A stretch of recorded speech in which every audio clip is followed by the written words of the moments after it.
Hello and welcome to the Rob Burgess Show. I'm, of course, your host, Rob Burgess. On this, our 305th episode, our returning guest is Jonathan Fowler. Jonathan is the all-time most frequent guest of the Rob Burgess Show. For a complete list, check the show notes. Jonathan graduated with a BA in History from Indiana University in 2006. He is an unabashed left-wing political junkie.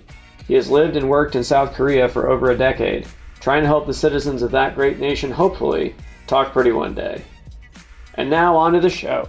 Well, I was going to ask you, it's been so long since we talked, so much has happened. What about Graham Plattner?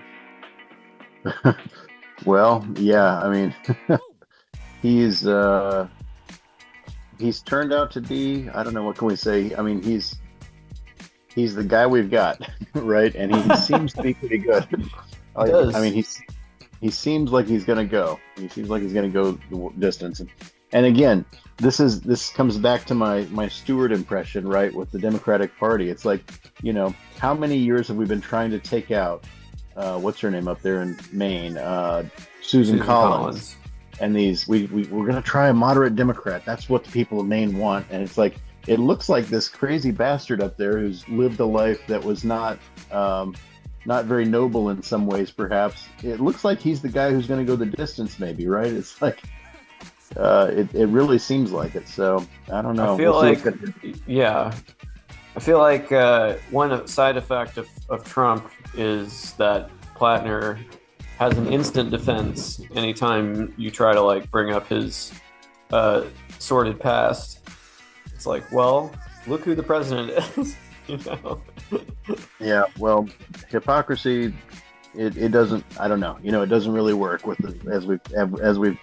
as we've said on this show before. Hypocrisy no longer matters, basically. So, but it's good. It's kind of an invincibility shield if you think about it. Stuff that would have ended careers or been a non-starter in the past has an instant response. So, yeah, I think.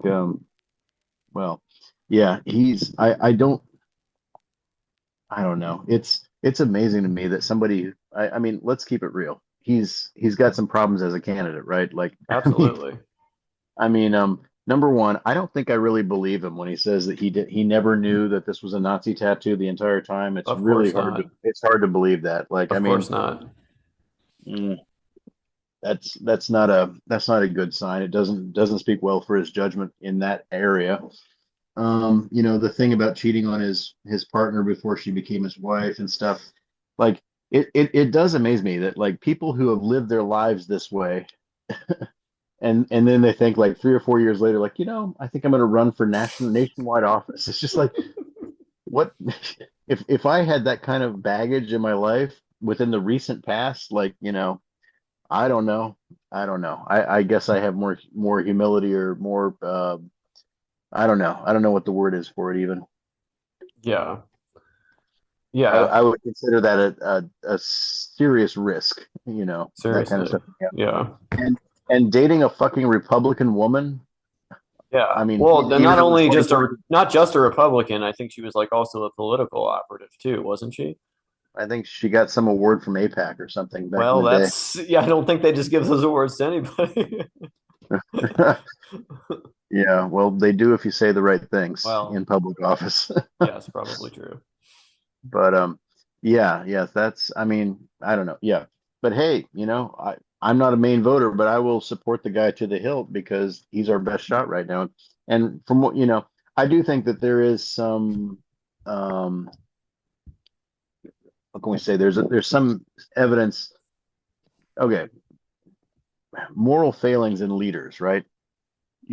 They've told us since the 1990s that it's a bad thing. If your president has, done this or that, right, that's a bad thing, they say.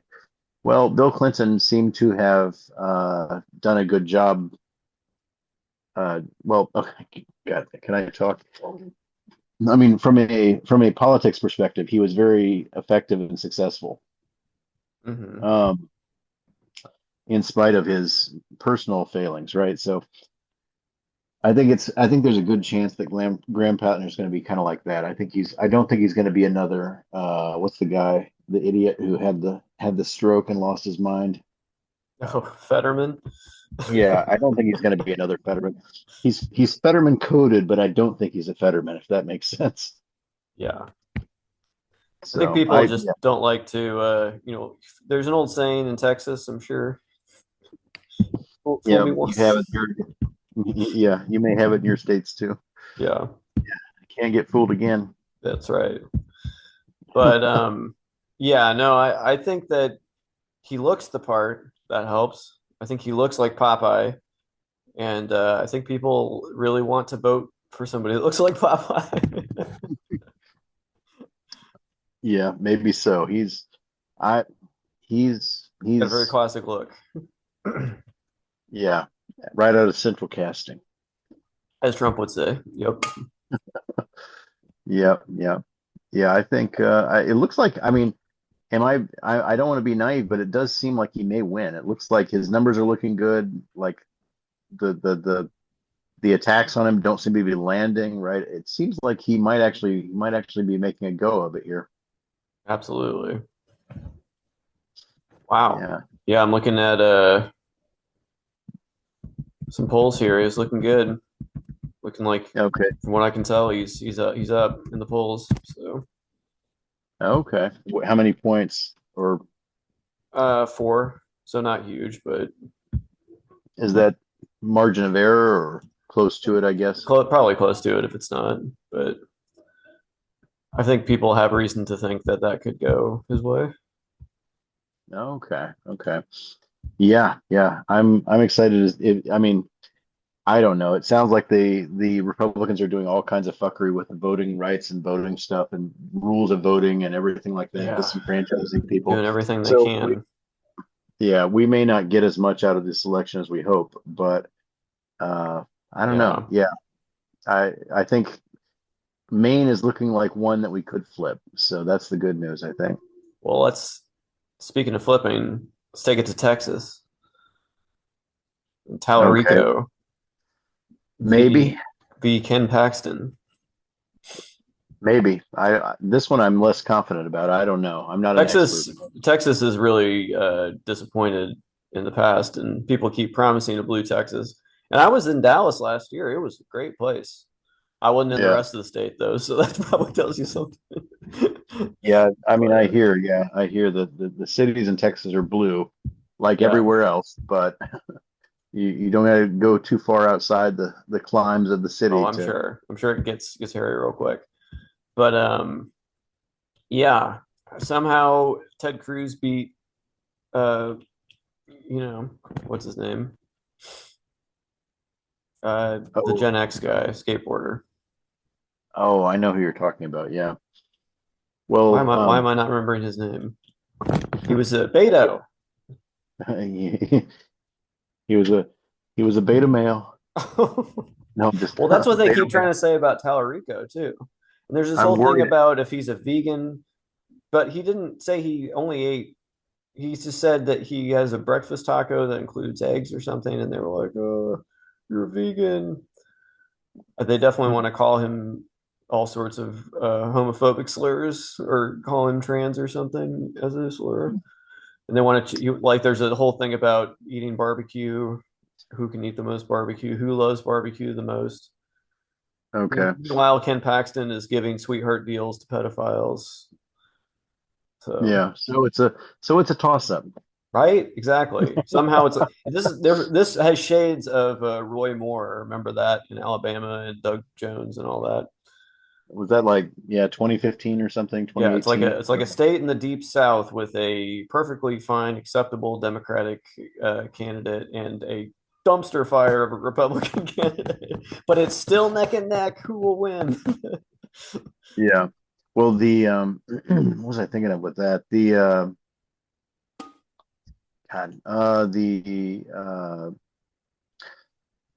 W- the woman he was running against before in the primary. Oh, Who am I Jasmine Crockett. Yeah, I heard she came out with some pretty, she's just like, I am not endorsing this guy, and I don't think black people in Texas are going to endorse him either. And I'm like, whoa, like, okay. I mean, I get it because I'm a vengeful, spiteful person too, but like, that's not a great thing, I think, for like Yeah, the situation. that was a disappointing turn for her. I always liked what I had heard from her prior to Yeah. Yeah. So, and that. again, like I think this guy Tallarico, he doesn't really do it for me. I'm not a Christian, so this churchy thing that he's got going on is not really my vibe. So maybe it works down there for those people. Maybe. I don't I know. think it provides a permission structure and an off ramp for Christian voters.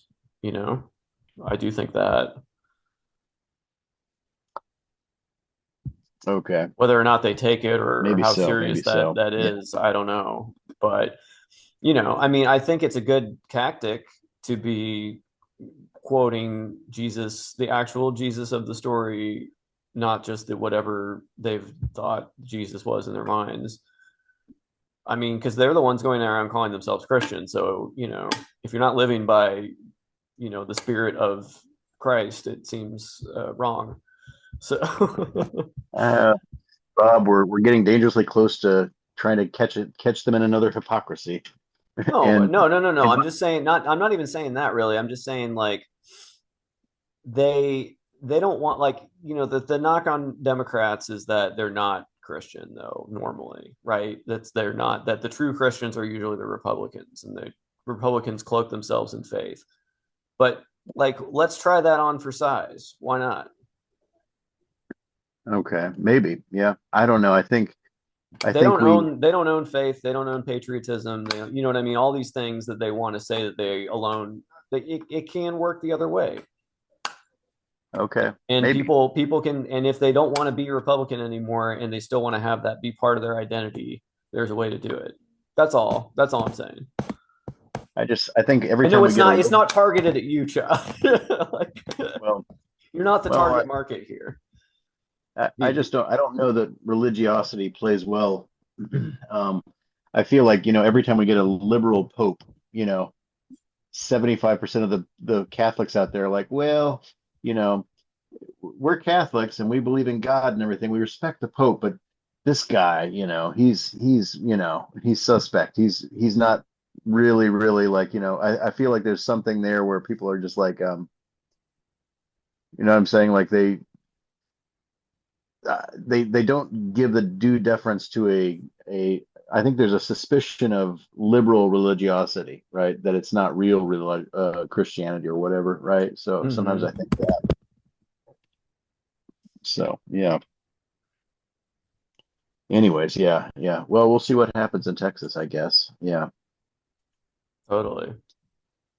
Indiana has nothing going on in that respect, Senate wise. So. Okay. Yeah, I need to figure out. Did I tell you I got my Korean driver's license? Oh, cool. Yeah, Congratulations. yeah. I passed the written test the second time I took it. I failed it the first time, but the Oh first time man. was really just kind of a dry run of. I had to get some documents from within Korea at my local like citizens center in my neighborhood. I'm not a citizen, Mm-hmm. but it's where you get the official government documents you need for that. And then I went to Central Seoul and I walked 45 minutes from the subway because I got the wrong directions. And I spent, an hour or two filling out paperwork and doing an eye test and everything and submitting documents and everything like that. And then finally I got to take the test and I failed it by a couple points. And I was like, yeah, well, okay. I said, how many times can I retake it? They said, you can retake it once a day, every day for 1 year from the day to day that you've submitted the documents. I'm like, okay, great. So 2 weeks later, I had the evening off on Friday again, which I had last night too. So I was able to go back and take it again. And luckily I passed it the second time. So I didn't have to do a physical driving test. So, but anyways, I got my driver's license. So, but the downside is that I had to turn in my American driver's license in exchange. Oh man. And I need to figure out, I think I need my driver's license for voting in America. So, Oh geez. I got to Do figure you have that your out because, passport still? yeah, of course. I Yeah. think you're okay then. I don't know. They all want the photo ID laws and everything. So, But doesn't a passport count as a photo ID? I don't know. I think when you're a Democratic voter, I think Oh, they if it's not one, it's the other or something. So, but the thing is, I can get my American driver's license back and they said, okay, to get your American driver's license back, all you need to do is you need to come back to this GU office, the central GU office or whatever that we keep it at, and bring us a an e ticket showing that you're planning to leave the country. If you're planning to leave Korea, we'll give you back your American driver's license. I said, okay, but then when I came back from America, would I need to give you the driver's license back? And they said, no, you could keep it at that point. So at that point, I would have my driver's license in Korea and America on my person at all. I could just keep it both. So, Hmm. but the thing is, I don't think there's going to be any excuse for me to buy a plane ticket before election day this year. So Yeah, maybe I could buy a ticket and cancel it or something. But right. this, But couldn't you just say you lost your American driver's license? Did you have to give it to them? well, Bob, on this podcast now, there's verbal evidence that I Well, but didn't you lose it. didn't. You already turned it in, so there's no chance of you actually doing this. But I'm just saying, in retrospect, couldn't you have? To get my Korean license, you mean? Did they absolutely require you to give it to them? No, no. Yeah, I mean, you have to, I mean, the thing is, you have to have an American driver's license to get the Korean driver's license. Okay. Um, But they or take it from you, yes, so you can only have one or the other? unless I were to pretend to leave Korea, in which case I'd get that one back and I wouldn't have to return it. Hmm. This is why people hate bureaucracy, Bob, because you have to do shit that doesn't fucking make sense. And Should I and it cut this out for your own safety or no, no. I mean, it's all perfectly legal. sure? And also, Famous last words. I'm jumping through the hoops that they gave me, and they Okay, I just understand. want to make sure you're following. I want to make sure you're doing it the right way, as the Republicans always say about immigration. Yeah, no, I mean the guy told me like no. I said when I asked him would I have to give it back when I came back from America, they said no, no, no. At that time, if you do that thing, then you can keep both of them basically. So, Hmm, no ambiguity there. So, great. but again, it's like there's hoops that you have to jump through because of bureaucracy sometimes. And also, the bureaucracy affects you in ways that they don't predict. They think the only reason you would need your American driver's license while you're in Korea is if you were physically going back to America to drive a car, right? But Hmm. no, I need it for voting. But voting is not a legitimate reason for them to give me my fucking passport or my driver's license back, right? So it's again, bureaucracy like doesn't think of all the situations where you're going to need this, and then they make these extra hoops for you to jump through to get it back that are nonsensical, actually. So I don't know. Ridiculous. I can drive my electric unicycle legally now for the Oh, first time great. in 6 years Oh because man. I've been, yeah. Had you taken a break though? Because didn't you wipe out at one point? Oh, I wiped out like in my first couple of months or something with my earlier one, basically. But Uh-huh. yeah, no, I'm really good at driving this thing now, and I'm sure on a long enough timeline, everybody can have an accident, I suppose. But Sure. yeah, no, I drive it just about every day now to and from work because it's so fast. It's very zippy. And yeah, no problems. Cool. Yeah, I love that thing. It's really fun. I wish I could bring it back to America when I go back to America. Yeah, I was It'd going to be so ask if you fun were to going to hear. bring it. I don't know that actually I'm not really sure. I don't think it's It's got to possible be though because possible. That's this got to be thing this thing possible. is this thing is heavy as hell, number one. You probably get a And number you probably get a case for it though, right? no, there's no case. It's got its Really? own it's got a handle on it that you can Oh pick it up man. by. Oh It's gosh. You have to have this as like carry on your plane, right? Buy yeah, an I'm extra seat for it. yeah. Well, it's got one of those batteries in there too that I think that you can't, you know what I'm saying? Like it's got one of those Oh, batteries that they I don't like see. you flying with Okay. those batteries or whatever. So there's probably a way to fly it back to America, but I don't know. It might be cheaper just to rent one when I'm in America or something. I don't know, or buy a secondhand one or something. I really don't know, but there's probably where there's a will, there's a way. But it is really fun though. I have to say that. Hmm. So I was yeah. considering getting a electric or e-trike. So that's an e-bike that has three wheels. Because Okay. grocery store, a Kroger just opened up like a quarter mile from our house. Um, and I could totally see taking that over and filling the basket up and coming back if I forgot something at the store, and the weather Hmm. wasn't too terrible. Okay. Um, but they're like $3,000, so I don't know if I can justify spending that kind of money on that right now.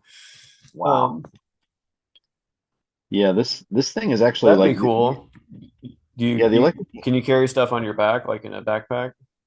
No, I mean I can carry stuff in my hand on this thing on my back. Yeah, whatever, it doesn't matter. Like my gaming PC had a problem one time, and it's my gaming PC is huge. It's quite large. Like the body of the case is quite large. So I had a heavy duty bag that I put it in, and it was extremely heavy. And I was going to have to carry it in one hand, and it was going to take me like 15 to 20 minutes to walk up the street to the computer repair shop with it. So I hopped on my wheel, my electric unicycle, and I just held the computer in one hand with the bag it was in. I leaned a little bit to the left while I was carrying the thing on the right, and it was absolutely fine. I got up the street in 5 minutes and I dropped it off there, no problem. I mean, Oh man. the thing the thing is incredible. It's like, it's a balancing act, of course. Once you've got to learn the balancing at the beginning, but once you've got the balancing, it's quite versatile. See, that could be good. Yeah, so I can, yeah, I mean, I ride with a backpack every day. That's not a problem really, and you can carry heavy things in your one or both hands theoretically with this thing. So Yep. yeah, it's quite good. Apparently, people use it as like because there's like a designated driver thing in Korea where when you go out drinking, you can call for a service. They call it daddy. I forget what they call it, daddy something, which is like substitute driver basically. And a Hmm. lot of times these guys show that they're in every neighborhood or something. So anywhere you're at, they could get to you reasonably quickly, no matter where you're drinking theoretically. But a Hmm. lot of times they have these electric unicycles because they go to where you are and they put the electric unicycle in your trunk and then they drive you in your car to your house and then they get back on their electric unicycle again. So apparently that's kind of a popular item for those people Hmm. in Korea. But anyways, yeah, I don't know. Sorry, we got off topic there, but that's just the story of how I got my Korean driver's license. Yeah, that's great. Are there any rules that are really different between Korean and American driving? Um, I don't. God, I'm trying to think if there are. I They don't know drive if on the there are. right also?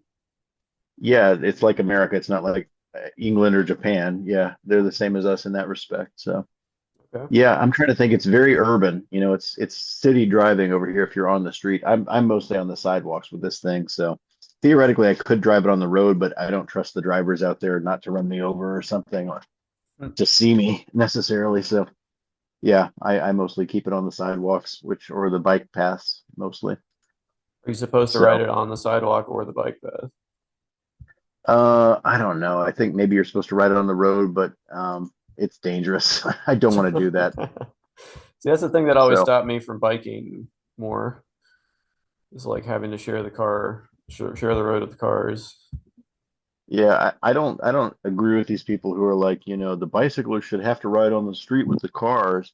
Like, I'd rather a pedestrian get hit by a bicycle than a bicycle rider get hit Oh by my a car. gosh, yeah, I think absolutely. on balance, I think like let's keep it real, Harm like, reduction here. one, yeah, one of them is going to do a lot more than the other. So, I mean, you're basically like yeah, Ash put it, you're riding a metal stick down the road with no protection whatsoever. that's what she Um, said. yep, it is what she said. But It's true. oh boy.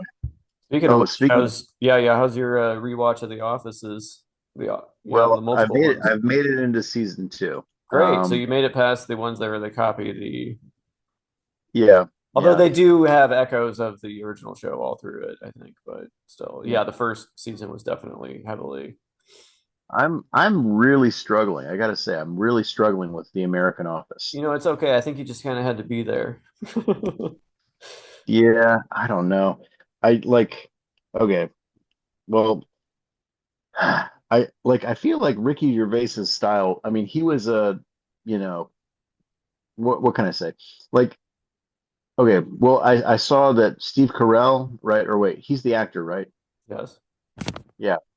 Um, I saw that before he played season one or before he played in the show, he refused to watch the original British version because he didn't want to feel like he was copying anything that Ricky Gervais had done.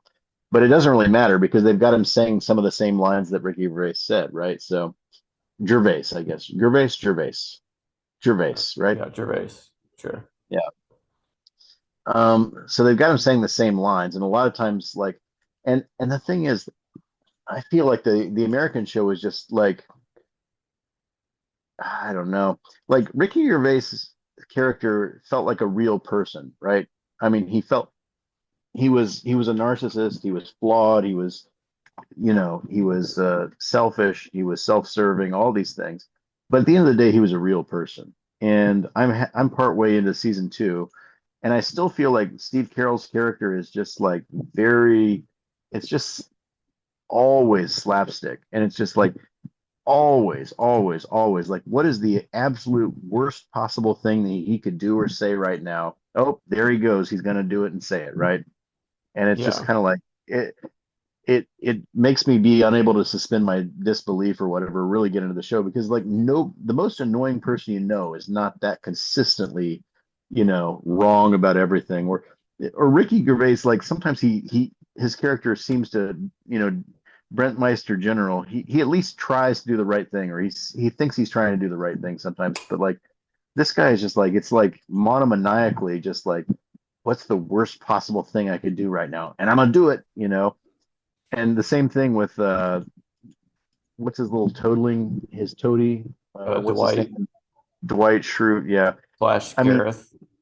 yeah. I mean, I don't know. It's the I don't know.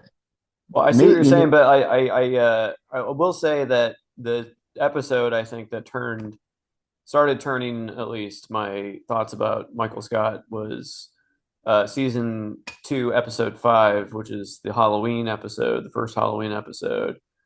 And okay. you do see kind of a softer side of him near the end of that episode. Like it's a Yeah, small. okay. I did watch that one the Okay, other so day. yeah, Yeah. like the scene where he's giving the kids like the candy that come to his door, and like you can tell, like you know what I mean. Okay. Yeah, I can see. Okay, they're gonna try to do some things there. I can see that. Like Yeah. that's a little more three dimensional than just what you're saying. This like kind of one note, just what's yeah, like you said, taking it to the absolute extreme all the time. So he does get fleshed out as a character more as the series goes on. Um, but yes, no, I think it's okay if you don't like the American Office. I don't need you to like it. I think the British one is still one of the best TV shows ever made. Like that was so good. Yeah. Well, another thing I don't like is what's the Pam and what's the romantic couple, Jim and Pam. Jim and Pam. I don't love them, right? I don't love I them. think it's going to Like be I a mean, problem for you, Chuck.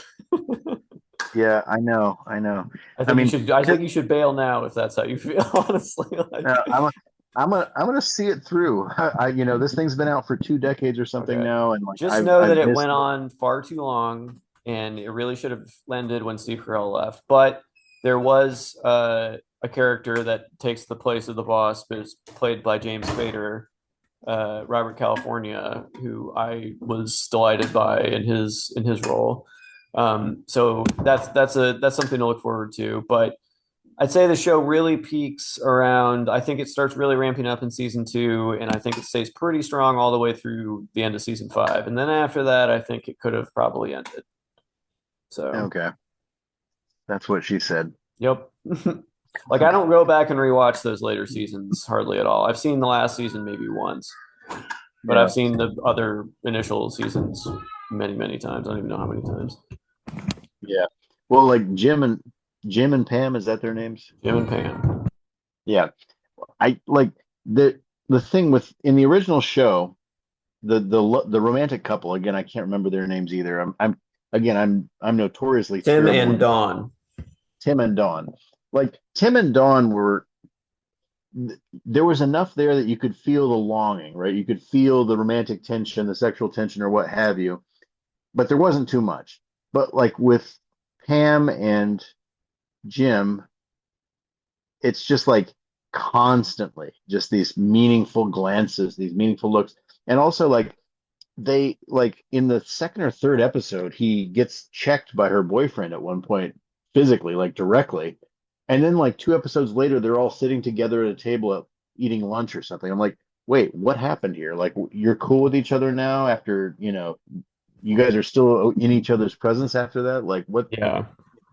like, and again, it's just been going on for so long, and it's just like, and again, I don't see what's so charming about these people. I get it, they're in love or whatever, but it's just like he's just like, the fire drill day. He's like, okay, guys, everybody, come here. We're gonna play a game. Okay, in this game, you're gonna talk about like what things you like on the island. Okay. He's like, oh, this is so clever. Like it's just like, and everybody's following them, even though it's very clearly just like he's trying to hit on Pam again thing. But everybody, all the other employees are kind of like, oh yeah, sure, we'll play this stupid game. Like, oh, this is fun. You're a real leader of men, Jim. It's just like it's not though. It's maybe it's like something kind of cringe or annoying about the millennial dating um, style or something, or I don't know. I don't know. It's okay to say you just don't like it. You don't have to like. This is not a court of Well, law, Chuck. If you don't like the Office American version, you won't be held on artistic charges. Um, yeah, it's I don't okay. know. I think you just may prefer the tone of the British one Well, more than the well, American one. well, the thing is, the British one was short too. This one is Yes, going that on for actually helps a lot. this is going to go on for seasons and seasons and Nine seasons. And seasons. I Yep. already know. I know they get married at some point, and I'm sure the relationship progresses at some point that time. But the idea that this is going to keep going on for multiple seasons, where they're just like, will they, won't they, will they, won't they, and Yeah. how cringe and annoying they are as a couple and stuff.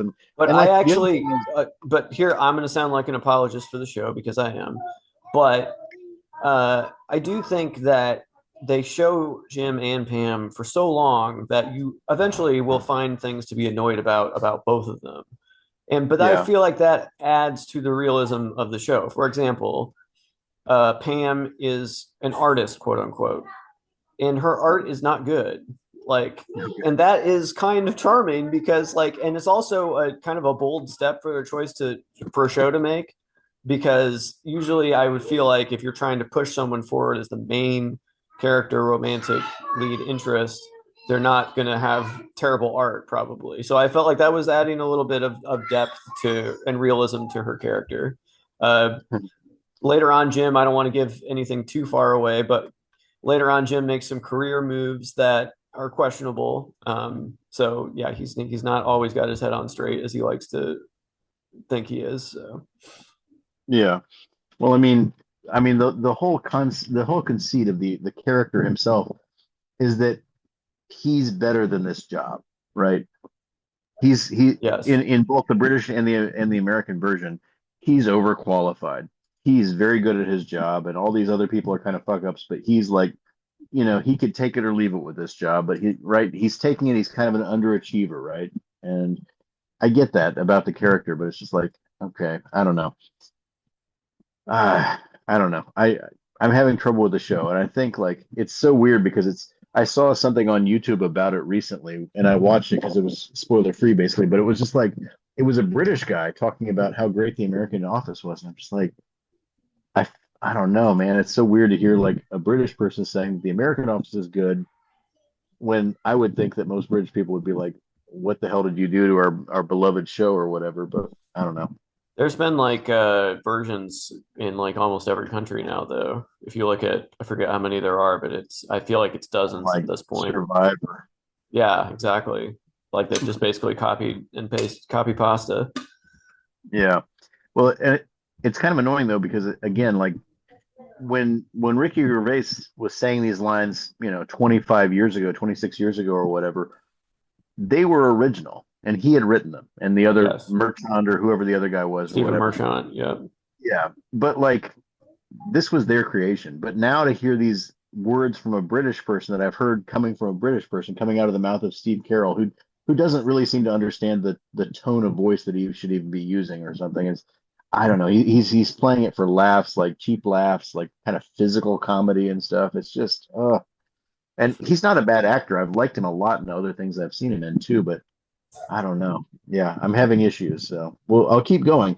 I'm determined to digest this piece of American culture that I missed for 2 decades nearly. Well, don't Also, I sound so recently, excited about it. some people say, yeah, I'm going to watch that comedy show. I say, I'm going to digest that piece of American culture that I That missed. sounds so enticing. Um, well, season two has one of my favorite episodes in it, the injury, episode 12. So I'd I be mean, interested to hear your thoughts about that one. I think I'm between episodes 5 and episode 12. I haven't seen that yet, Okay. so I'll keep you posted. But yeah, Yeah, that one um, was a good one for me.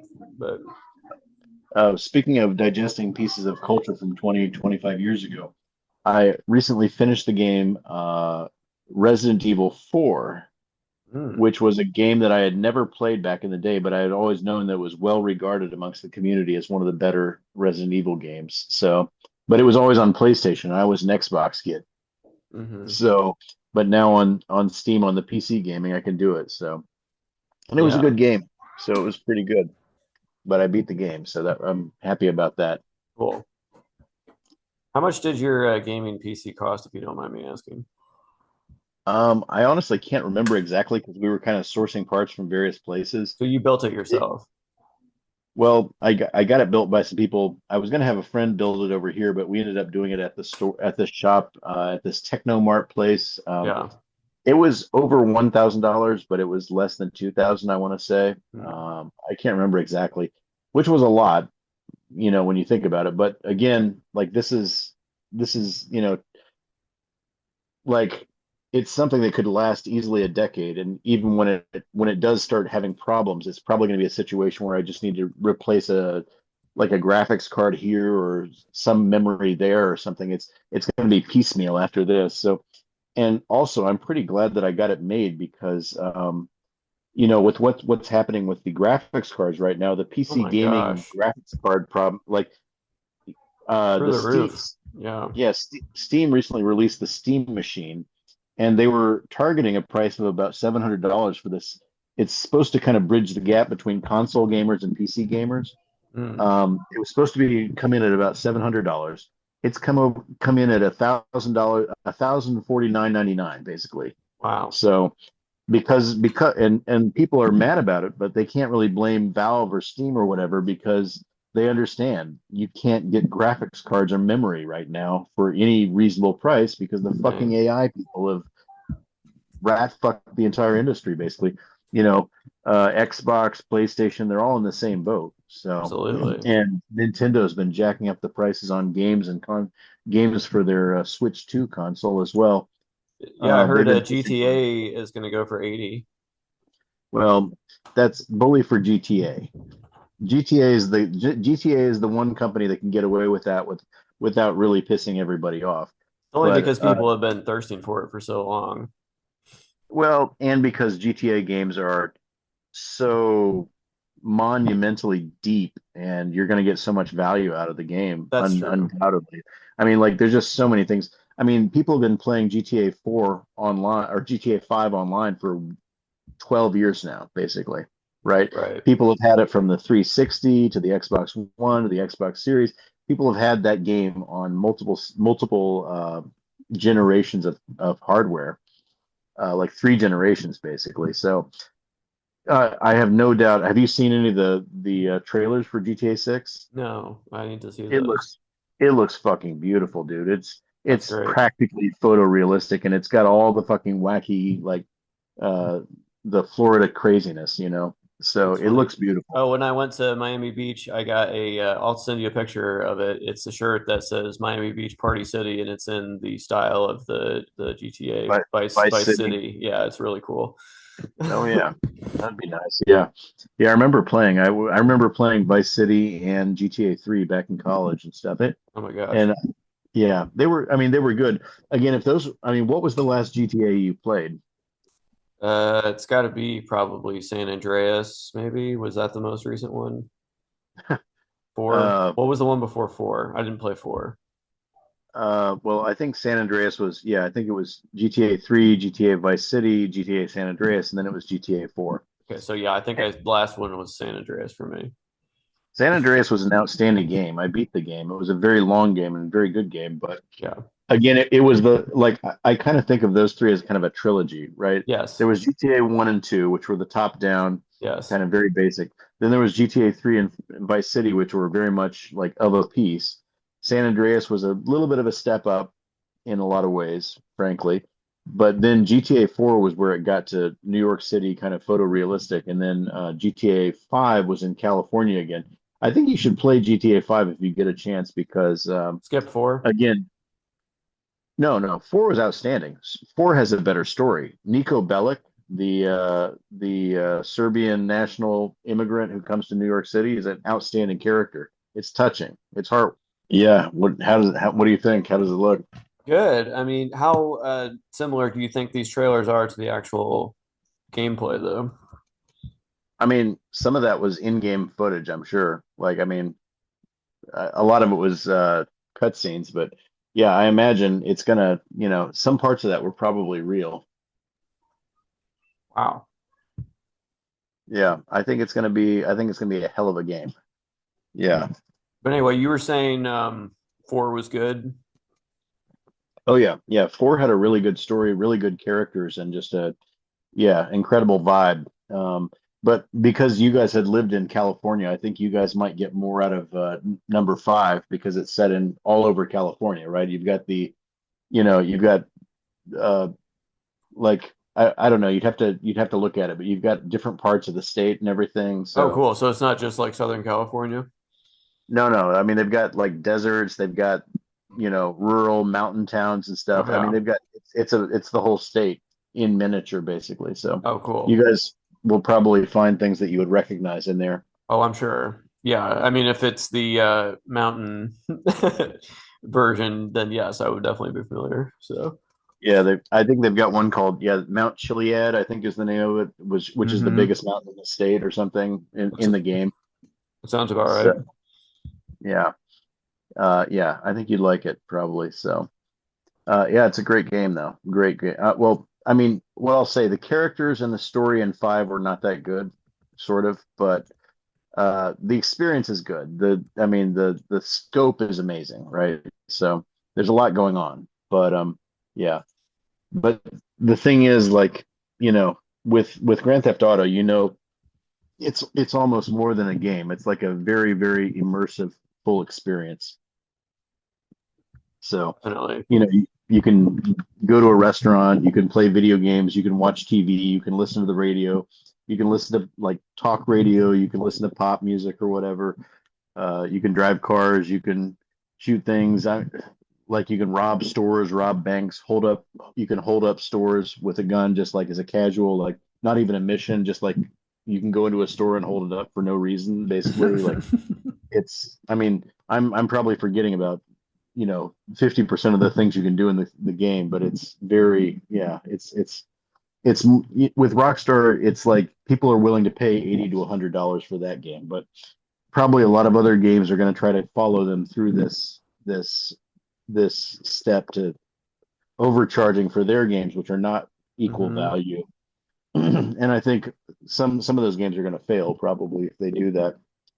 So Yeah. Well, I was asking about the gaming PC because of the prices of these consoles. It's just it seems like you may as well just get a good computer, right?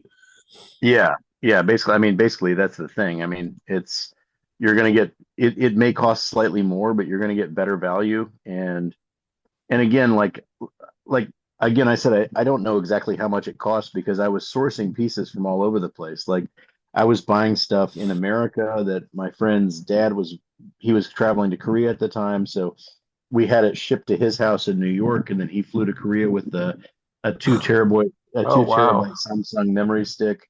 Like, Goodness. and again, I got a 2 terabyte stick, so like that's a huge amount of storage, right? That's like 2,000 gigabytes basically, right? Sure. So because I knew, once you start buying and downloading games, you're gonna want the space, right? So I was spending a little bit more on things like that, but again, I was sourcing them from like Amazon, shipping them to America, and then having them flown to Korea. Other things I was buying in Korea, some of them I was buying online, some of them I was buying at shops. So it wasn't like I was getting them all at one place and I just saw a number. It was like I was getting this here and that there. So it's kind of hard to remember like 2 years later, like where did I get, how much did I spend on this and that? But I mean, the thing is, like, I can basically play almost any game at ultra high graphical settings, and the only limiting factor is the fact that my fucking TV was made in 2007. So I probably should just buy a secondhand HD TV and like really step up my whole experience another level by doing that. So Yeah, well, that is the one piece of technology that seems to have gone down in price over time is televisions. So, yeah. I mean, I just buy it like there's a thing called Dangun Market over here in Korea, which is Carrot Market, which is kind of like a secondhand app or something where you can buy things secondhand. hmm. And so I'd just be buying like something secondhand. I wouldn't buy a new TV, but yeah. Anyways, there's a lot of good options out there. I should really just pull the trigger and do that, I think, because it would probably up the experience a lot. So, Totally. but the thing is, some of the TVs, there's some reasonably priced TVs that are fucking huge, but I have to wall mount them, and I'm not sure because I'm living in a rented apartment. I'm not sure about wall mounting and everything. So, Right. Exactly. yeah. But yeah, a lot of exciting stuff going on in games, certainly. But you use a regular controller, you don't use the keyboard, or do you? No, I try to avoid games that require mouse and keyboard because I don't like it. Like I'd rather just That seems less fun. I think controller is yeah. the way to go, right? Probably.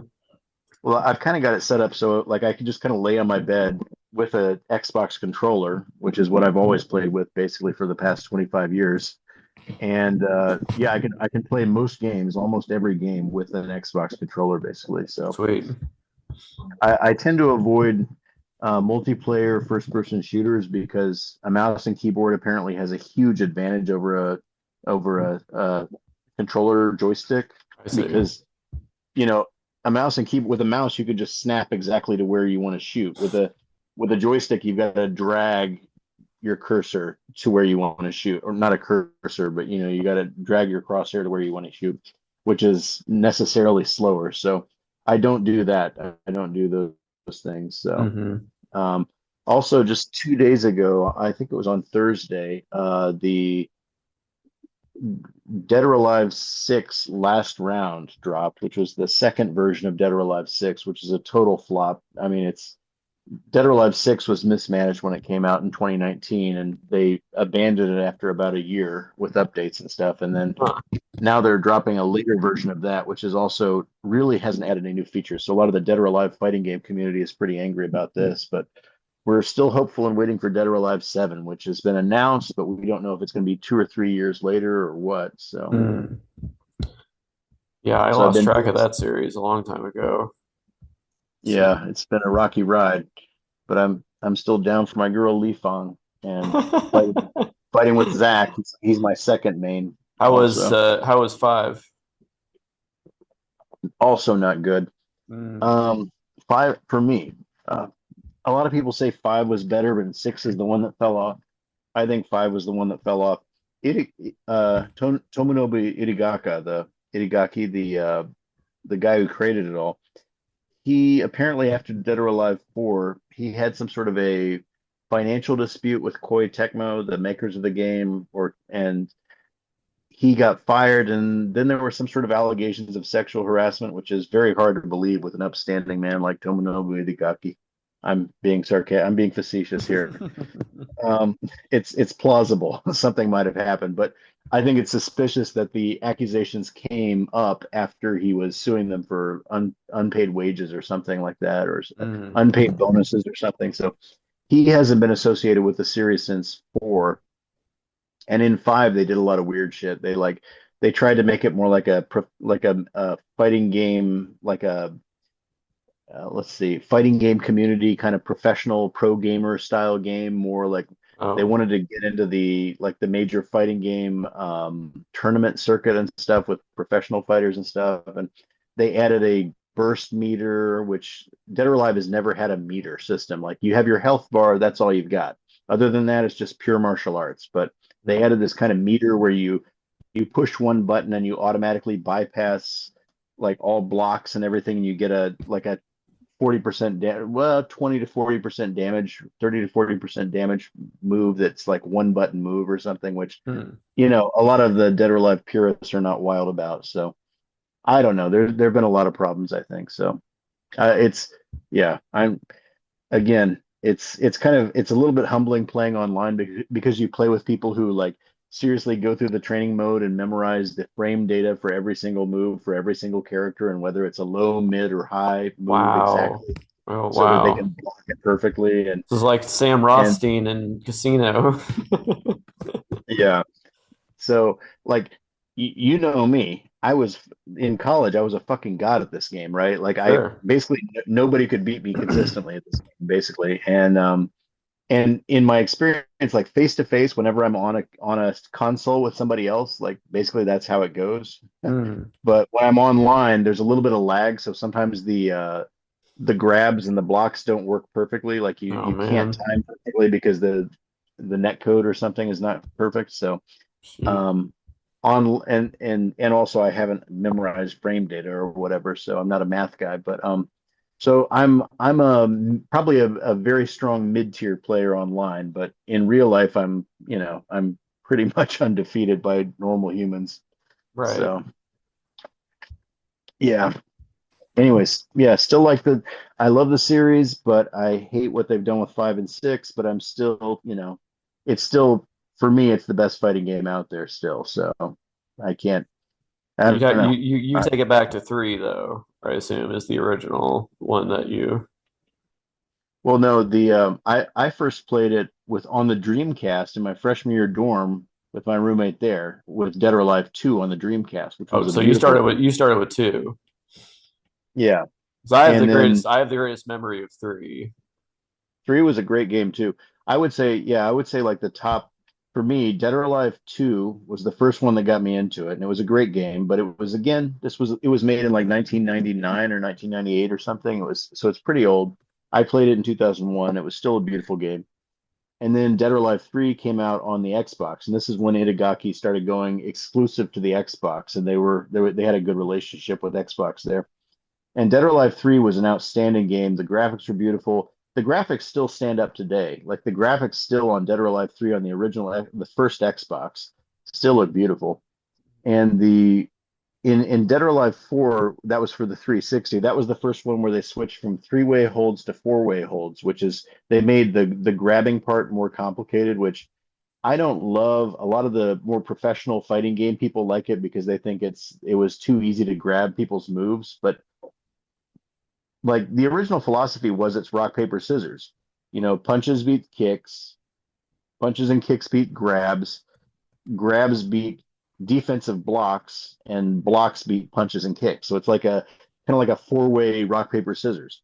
But the thing is, I think when they switched to the four-way grab holds, they made the four-way holds very hard to execute actually because you have to guess whether it's a low, medium, or high. And then if it's a punch or kick, that changes whether you should push forward or backward on certain things, depending on whether it's low, medium, or high. So they've changed the the the grab aspect of it, the defensive grab aspect of it becomes a six-way guessing game. And with the bad net code online, it's really hard to get the timing right. Even if you guess correctly, it's very hard to get the timing right. So basically they've made it so that it's much more of a punches, kicks, and offensive grabs, but not really a defensive grab game, I think. Unless you're like one of the absolute best players in the world, and even they complain about the online net code being not that great. So Hmm. I think, you know, a lot of people would disagree with me. I think they would say the four-way hold system is more complex, and so therefore it is better for the game as a serious fighting game with a serious system. I think I disagree. I think it goes against the original core philosophy of the game, which was it's a four-way rock paper scissors basically. When you take one corner of the four-way out, you're really simplifying things and you're rewarding people who button mash to some degree because people can just run in on you with a bunch of punches and kicks and it's very hard to block it compared to how it used to be. So, you know, I play people online. I'll go 3 rounds with them. I'll go 5 rounds with them before one of us wins or one of us loses, and these people will basically never use uh, offensive grab. because they don't need to use offensive grab because they've got a very fast character who can get away with just throwing punches and kicks with these weird combos and stuff.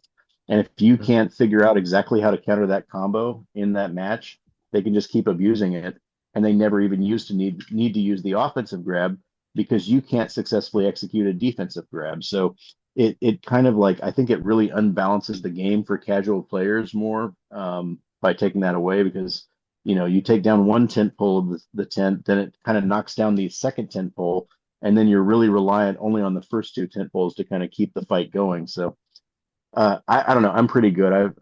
I'm pretty good. I'm not one of the best. I'm not like tournament level or anything, but I think some people who play me who are better than me, I'm a B, I'm a, like a B minus level player or something, but I've defeated some U plus players at various times. So, and that's like, it goes all the way from E all the way up to, or it goes all the way from F or yeah, F all the way up to A plus, and then it goes to U and then U plus and so it goes above A plus. It's like kind of the Japanese level system. So anyway, sorry, I'm ranting and raving. I'm very passionate about Dead or Alive. Yeah, I know. But what about lest we forget Extreme Beach Volleyball or the sequel, Extreme 2? Well, it's gone on. There was an Extreme Beach Volleyball Oh, 3, I really? think. I lost track I of it didn't, after that. yeah, I didn't play it. Then there was a beach volleyball game that was for the one of the mobile systems or something. I forget what it was called. And then there was I think now they're on Dead or Alive Extreme Venus Vacation, which is like a gotcha game Oh thing my. that's only available in this area and stuff. And I have it, but it's not very good. And it's No. just like you don't even play the volleyball anymore. It's autoplay and stuff. Oh It's wow. not a very good game. It's kind of they're probably just milking whales who actually pay money for costumes or whatever in the game. So, Oh, that's funny. you know, I'm reading I the I Wikipedia page for it, I and treat it yeah. I treat it like sex. I never pay for it. Well, speaking of which, in the Wikipedia page, it says, uh, after the original Extreme Beach Volleyball, the available activities have expanded to include the likes of watercraft racing and beach photography, while emphasizing the series' breast physics, Jesus. which is Yeah. apparently has its own Wikipedia page, which I'm not going to click, Well, but I don't know about that. I do remember in the first like couple games you could like if you set your age, right? Like so you could set your age from 18 up to like 99. And if you set your age to like 99, the physics of the bodies were bouncing was like ridiculously unrealistic and everything. So that was a thing in the early games. I don't really think that's still a thing or anything, but yeah, I don't know. I mean it's unsavory. It's yeah. regretful or whatever, I would but never believe that this guy would be accused of sexual yeah, I harassment. you know it's there. Yeah, I don't know what it is. Woke culture, something. Hiding in plain sight. Cancel culture in 2008. I think it happened around 2008. Yeah. Are So, you saying we couldn't make extreme beach volleyball in the current political environment? well, no, it's in Japan. They can do whatever the fuck they want, I guess, in Japan. But again, I think Dead or Alive Extreme Beach Volleyball is only available in the Asian region right now. I don't think in America you can't even buy it. I don't think so.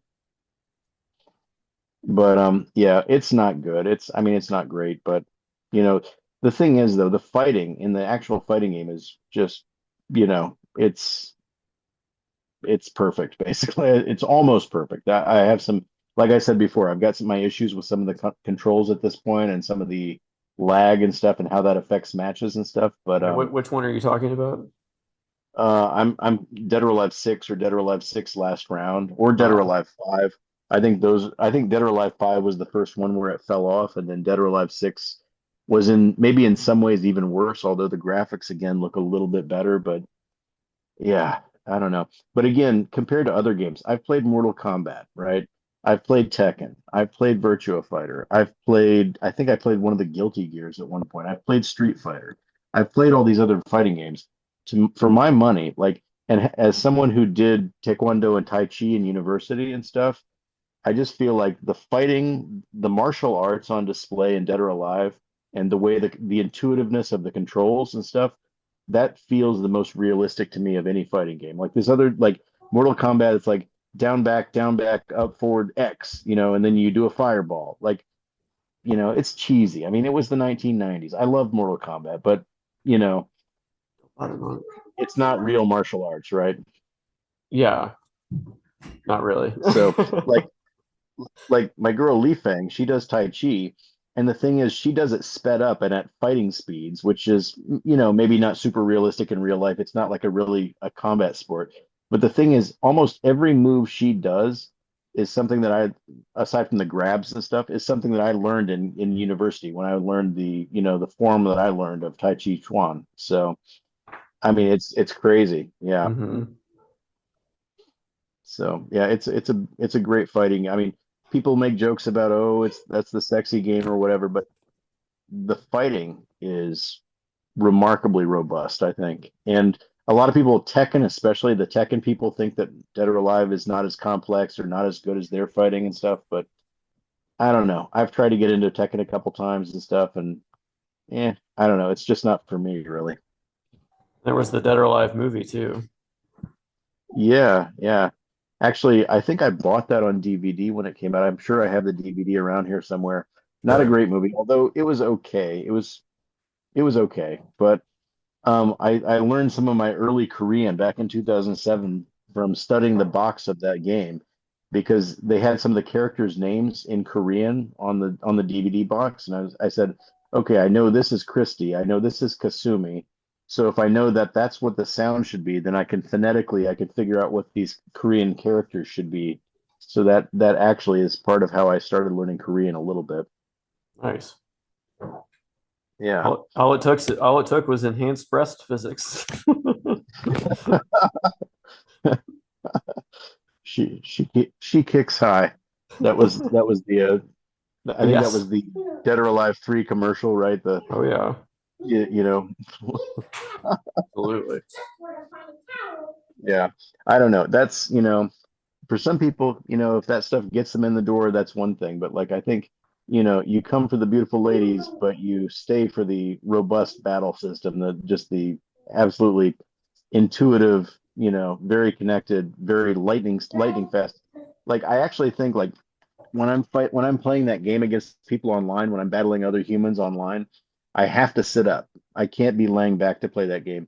And within 2 or 3 rounds, I'm covered in sweat and my muscles are tense. Like the fighting in this game, it's almost like a workout. Like I actually think somebody should study, like I think scientists should study the physiology and the mental like stuff that goes on with people when they're playing Dead or Alive at a high level because I mean, you're making lightning fast, like hundreds of a second, basically. You're making decisions about, do I punch, do I grab, do I block, do I kick, what do I do?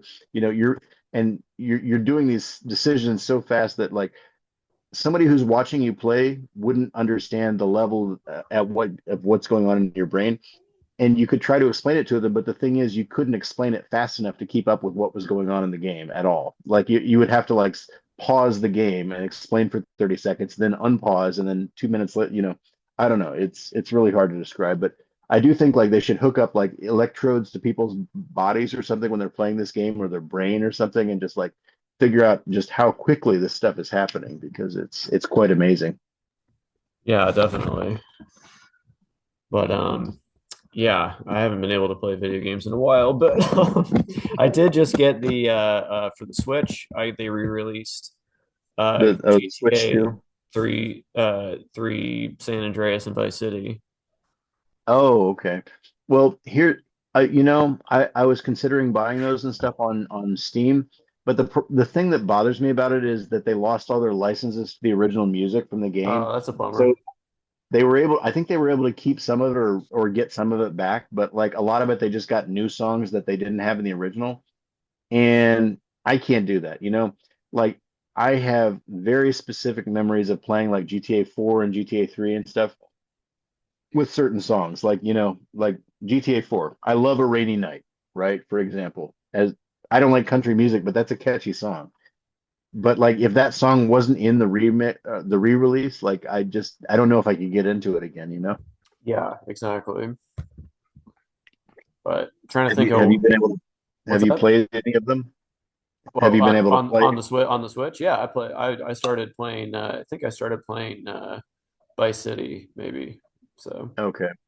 because Yeah. I just went I to don't. Miami Beach, and it's very, like I said, I had got the shirt there, and they definitely took inspiration um, from that whole area with the Art Deco and all that.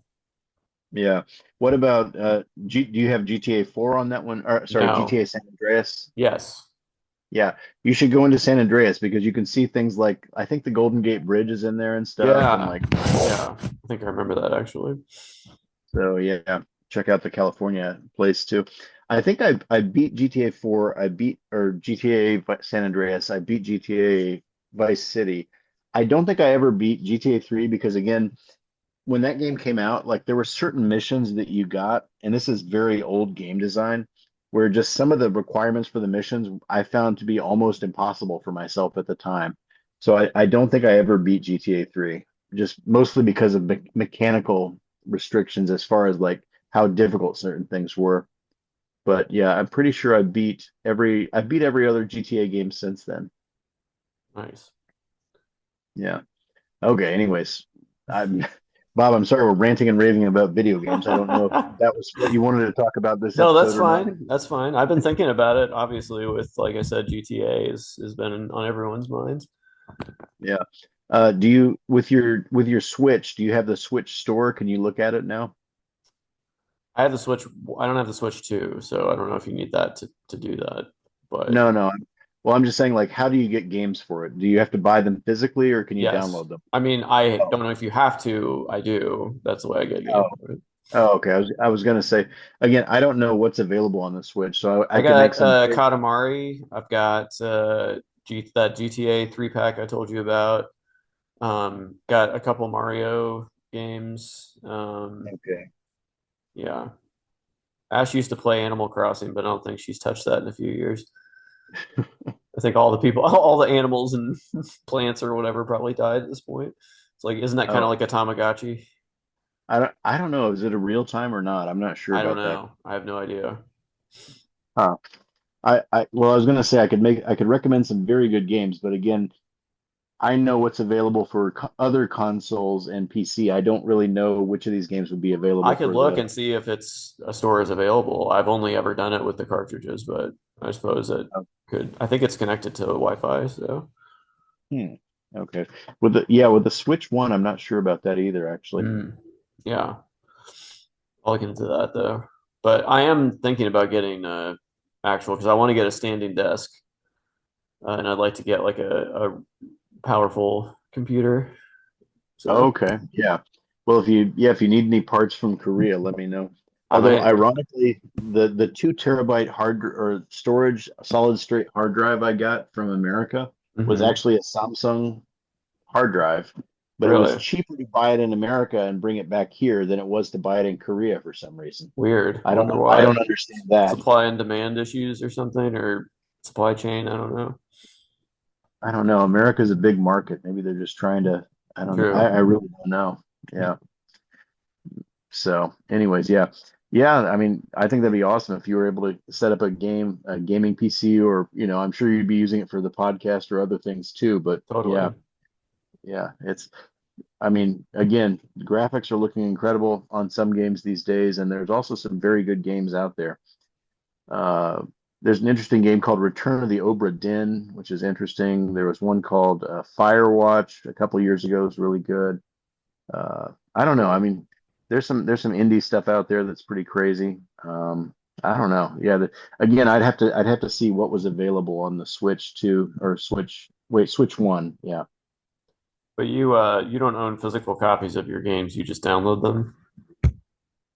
Yeah, at this point, after I got off Xbox, I stopped doing the physical thing and I started going digital, which is fine. I don't love it. Like I don't like the idea I that only you asked don't. because PlayStation just deleted like 500 movies people had purchased, and they didn't even warn them. So it's like, even if you think you own it, they can just take it away apparently, unless you own the Well, physical thing. So well, the thing about PC gaming is Steam is a very good company, which is not a sentence I'm used to saying normally about mm, companies, but yeah. Steam is very good. Like there are games that have been delisted off Steam, And as long as they're not an online only game, if you have them on your account already, they don't get taken out of your account, basically. So like once you buy it, you own it.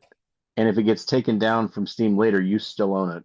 And yeah, it's and as long as it's not an online only game, you can still play it, right? If it's a multiplayer only game and nobody else is playing it, then I guess you couldn't play it anymore. But yeah, I think there was a Forza game like Forza 5 or Forza 6 was going to be taken down from Steam at a certain point, and so they were telling people like, go ahead and buy this game now if you want it, because after this date, it's not going to be available anymore, basically. So, but yeah, there's always that danger with non-physical media that because they're kind of like mittens, what I'm talking about.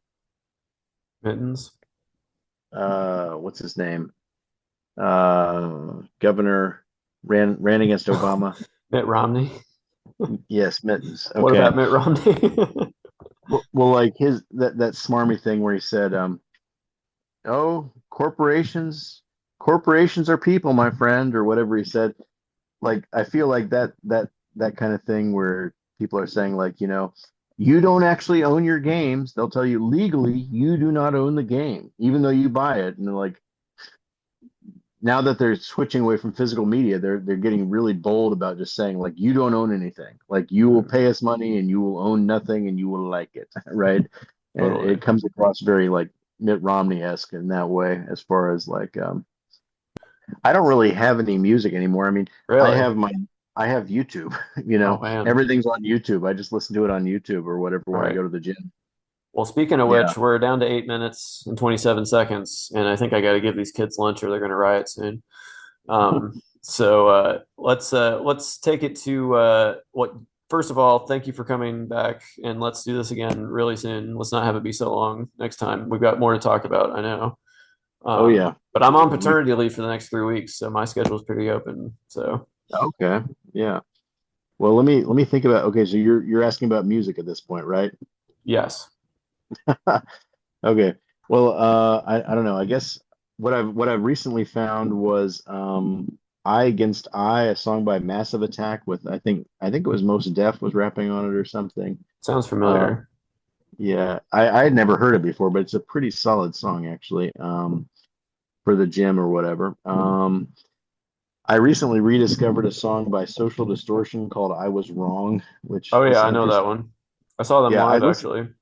I listened to that in college, but I forgot about it for like 20 years, and then I heard it again. It's it hits different when you're older, even. So it's kind of Sure. like, um, More time to be wrong about things, I suppose. yeah. Um, Tales of Synthetis or Marty Arrow. I'm not sure which one is the actual musician, but this song called "Hot Monday Energy." I Oh, think they did it for a gaming podcast, but it's actually kind of a kind of a tune on its own, as it were. So that's a good one. Um, I don't know. Yeah, I'm listening to all kinds of stuff, I guess, these days. Elton John and Dua Lipa, Cold Heart, which is kind of a interpolation or something of a couple of his old songs, but I think it's actually better than the old songs were in a way. I don't know. is that the one where he they quote the Tiny Dancer kind of at least melodically? Yeah, yeah. I don't know. I like this. I like this version better in a way, I think. So, yeah, I'm trying to think what, God, there's so many things on my YouTube playlist here. Ba, ba, ba, ba, ba. Let's see. Man, yeah, I'm trying to think. Yeah, some of the songs I only hear when I get into the gym because like my phone knows that I'm at the gym and they're like, oh, he's listening to his workout podcast. So we're gonna pop up these songs. Let's see. There's one by somebody called Spew Cup, which is Make This Perv, which is kind of a weird title. Actually, I think it was remixed it was from a video game, but then it was remixed in another video game, which is unrelated. But it's a good song. I'm getting suspicious that certain songs are actually AI generated and Oh that they're no. not actually played by a real band by anybody, but like you hear them in a cafe or a restaurant Oh and you brother. Shazam them, and then you like try to figure out who they are and you can't find anything about the names of the band. Ugh. So like there's one called After and After, it seems to be the band name, and the song is called Stay Cool, and it's kind of like a retro R&B vibe K-pop, thing, but I'm not entirely sure that After and After is actually a real band. You may have to do some research on that in the Oh man, music let's not accidentally promote some AI slop on here. Well, I'm just hoping our audience can maybe do some homework and try to figure out if this is a real thing or if it's actually just like, yeah, an AI thing or something. So, Wow. um, yeah, gosh, I don't know. Yeah, Nine Inch Nails only. Sometimes I listen to that. It's kind of like I kind of listen to it ironically because I think the lyrics are a little bit cheesy, but it's a hell of a song in a way or something. And I don't know. That's a good one. Hmm. Um, Yeah, I mean, it's just very varied what I listen to actually. I mean, Ed Sheeran's Antisocial is kind of catchy. Yeah, I don't know. Yeah. Anyways, let me try to. Uh, Skinny Puppy. Do you remember Skinny Puppy? I used to listen to Oh Cult yeah. and Amnesia, two songs by them. Like I'd be playing like a scary like Resident Evil game or something, and I'd be listening to Skinny Puppy's Cult or Amnesia, specifically those two songs for some reason. Um, and also, the DMX albums, It's Dark and Hell is Hot and Flesh of My Flesh, Blood of My Blood, you know, those are remain classics, I think. The king stays the king, as it were. So Nice. RIP. What I found also, Bub, is that there's a lot of YouTube reaction videos of like Gen Z or Gen Alpha or whatever listening to the first two DMX albums, like song for song, and reacting. And I hate reaction videos, but it is kind of interesting to watch these people react to this because they're just like, whoa, this is not what I was expecting from a 90s rapper. And wow, Right. this lyrically is very interesting, and his voice is amazing, and da da da da da. And it's actually kind of like you get sucked into one of those videos, you'll sit there and watch it for like an hour and just like, what are they going to think about this song? And well, what are they going to do with this lyric or something? So that's kind of a YouTube hole you can go down. So, Yes, absolutely. um, unfortunately, I recently discovered Miles. Do you Hmm. know this guy? Mm-mm. Oh boy, he's kind of like I guess he's kind of the logical end point of certain subset of rap, but I don't know. I don't want to say listen to Miles as Martin Luther King, but listen to it, judge it, and then deal with it, I guess. Well, this sounds almost as fun as your recommendation of the American Office, Chad. Yeah, yeah. Really It's know a how to weird. hype I people mean, up. yeah. Actually, okay, here, watch. There's a YouTube short somewhere of Doja Cat reacting to, Miles as Martin Luther King. Hmm. And that's a trip. It's because she's been kind of a ridiculous rapper too. She Sure. started singing her first song was like, I'm I'm a a bitch, cow. I'm a cow. Yeah, I remember that. But when she hears, Miles as Martin Luther King, she just like is like, oh my God, this is stupid. And oh my God, did he just say that? So yeah. I don't know. I don't know. I feel like I should end on a good one. God. Uh, how about okay, K-pop. Yena or Yena, her song "Bad Hobby" is very catchy, like poppy little thing. I'll Hmm. leave it there. Nice. Yeah. Very good. Excellent. Okay. Sorry that's more than two, but Bob, sometimes you do be forgetting to ask me, so I feel like I I got a backlog. definitely, I definitely wanted to hear it this time. It's been a while. I knew that you had something, but great. Well, El, let's do it again. Just let me know when you're available, and I'm sure we can talk about more stuff. But of Yeah, yeah. I mean, there's like 50 million things the Trump administration has done that we didn't really get to. So yeah, course, we didn't even that's talk the about the reflecting pool. oh boy. Yeah, yeah. All right. Well, to be continued. Yeah. Absolutely. All right. Well, have a good evening there, Chad. All right. Thanks, Bob. Have a good day.